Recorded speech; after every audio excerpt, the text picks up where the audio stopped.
Frédéric Becbédé, Philippe Stark, Woody Allen, Marion Cotillard, Romain Duris, Nicolas Bedos, Karl Lagerfeld,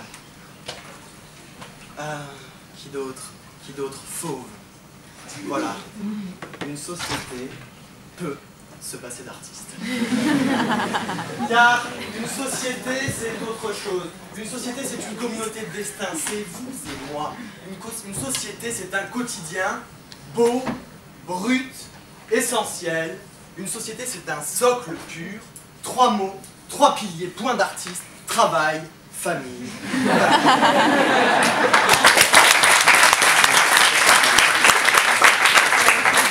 L'artiste prétend, du haut du piédestal sur lequel il s'est lui-même juché, il juge.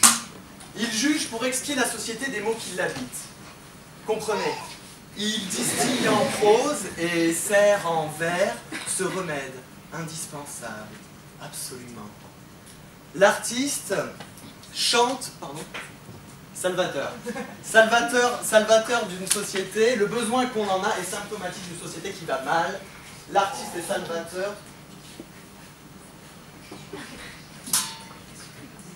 Tout à fait. Donc, on revient. Infirmier d'un corps social malade, l'artiste chante ce qui blesse pour faire du bien. En somme, la musique adoucit les mœurs. Et ta sœur. Car l'artiste, en substance, quand il travaille, pose un urinoir sur un trottoir, il fait du happening. Chapeau, l'artiste. On oublie trop souvent que jamais un artiste n'a, en tant que tel, fait avancer quelque société que ce soit.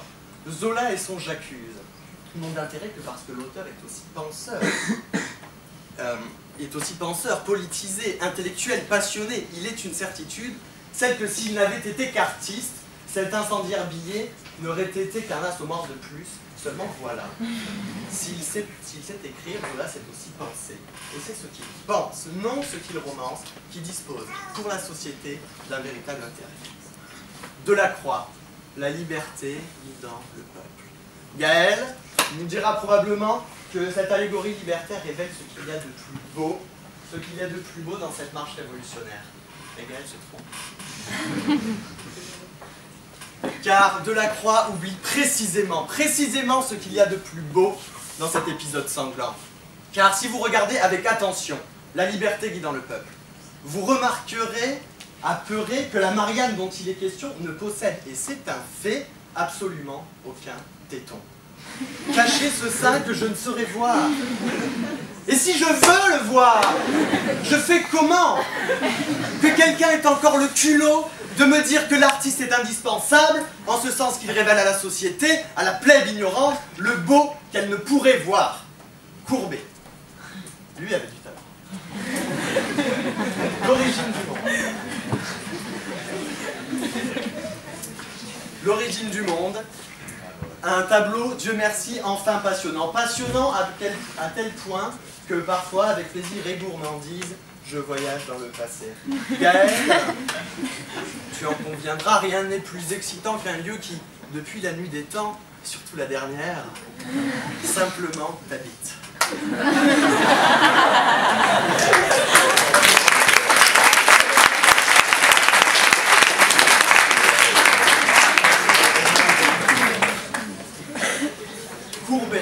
Courbet, s'il suscite autant d'intérêt, en réalité, ce n'est uniquement que par son objet. Il n'a absolument rien inventé. Et allons plus loin. Je crois que c'est de rigueur. Courbet reproduit du beau. C'est beau. Point.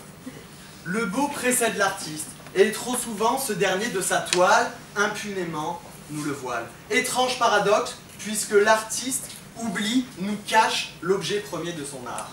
Alors l'artiste, s'il n'est pas plus remède qu'esthète didactique, quel est-il? Se dire artiste, c'est remplir sa profonde futilité d'une caution intellectuellement tout aussi creuse. Être artiste, c'est habiller son oisive inactivité d'une imaginaire prétendument nécessaire subversivité. En somme, c'est sauver le monde, remettre la société en question.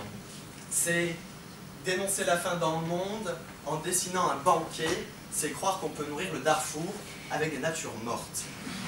Mais l'artiste est d'un futile incroyable.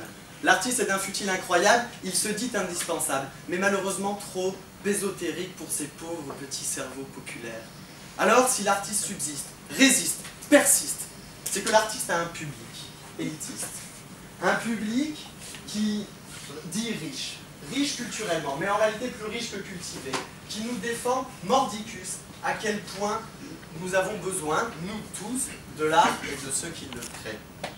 Seulement, ayez toujours à l'oreille que pour eux, pas pour vous, tableaux et sculptures ne sont en fait qu'une niche fiscale de plus.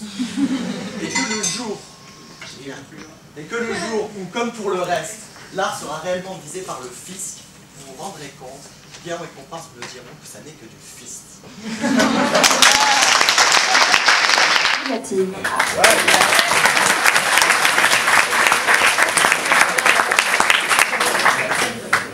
Cher jury, chers contradicteurs, cher public, oui, moi je salue au début.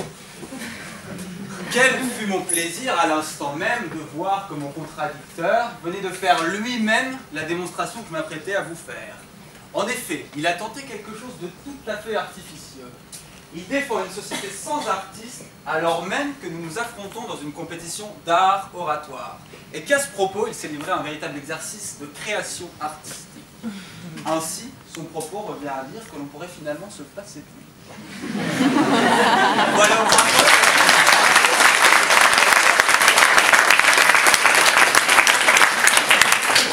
au moins un point sur lequel nous sommes d'accord.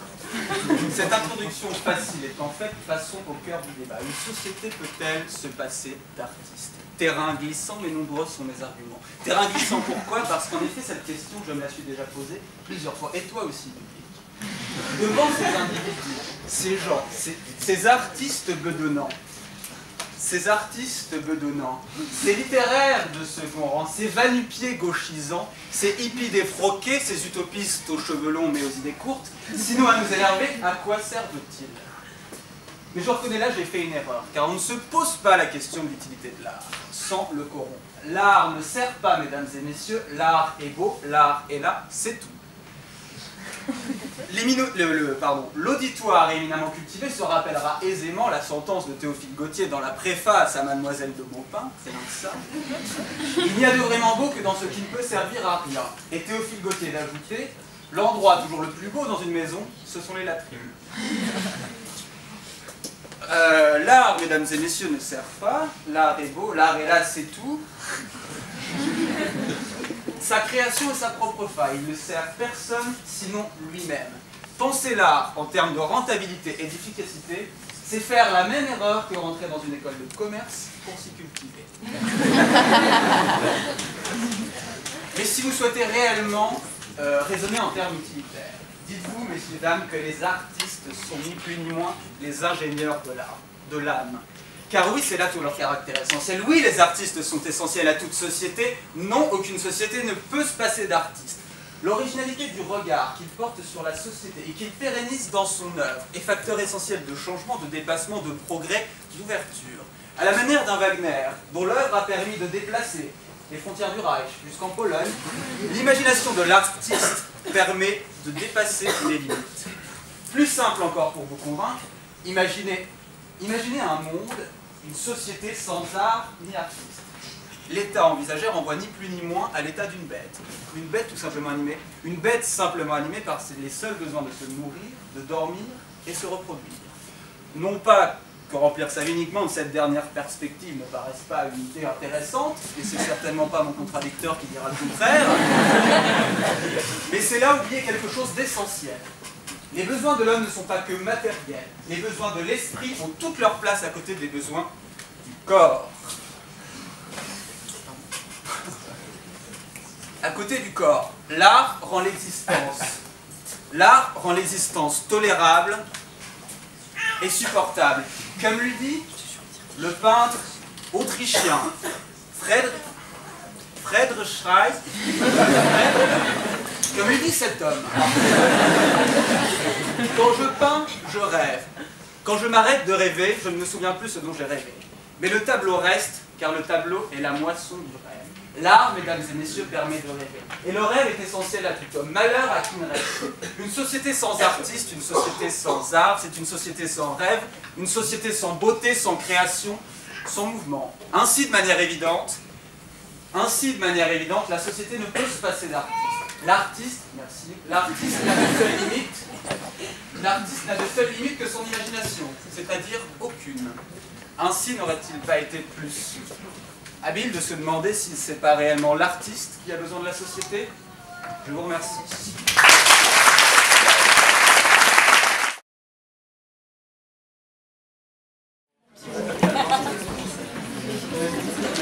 Oui, vous ne voyez pas une attaque personnelle, mais qu'est-ce que tu disais avant de rentrer à Sciences Po comme étudiant? Moi, j'étais en lettres. Alors, pourquoi étudier l'art finalement si c'est si inutile? Non, il me semblait, je t'ai dit d'étudier les lettres, l'art. Oui, mais les lettres, tu me cantonnes aux lettres parce comme que la peinture, comme l'architecture, comme beaucoup de choses, c'est de l'art. Bien entendu, l'architecture, c'est pour construire des maisons. Oui. Les lettres, c'est pour parler, je te parle, je m'en tiendrai à ça. Si tu veux, une société, selon moi, une société peut-être se passer d'artistes, mais de quoi ne peut pas se passer une société, réellement? Une société, tu l'as dit, et je suis tout à fait d'accord avec toi, c'est un groupement. Il leur faut quoi? Manger, dormir, se reproduire. Tu nous as montré toi-même que chacun cherche, en s'habillant par exemple, la beauté. Chacun cherche. L'esthétique est une valeur essentielle, enfin pas une valeur, c'est essentielle à la nature humaine. Qu'est-ce qu'une société sans artiste? Une société, qu'est-ce que c'est? Si elle ne doit pas avoir d'artiste, de quoi doit-elle être composée? Des cadres, d'ouvriers? Non, les artistes font partie de la société. Par définition, ils sont la société. Une société, c'est tout le monde, donc les artistes. Il peut y avoir des sociétés d'artistes, et tu as soulevé ce point-là. Il peut aussi y avoir des sociétés sans artistes. Il peut y avoir des sociétés du beau nouveau. Donne-moi un exemple. Il peut y avoir des sociétés. N'importe quelle. Et puis alors tu dis, accéder au beau grâce à l'artiste, etc.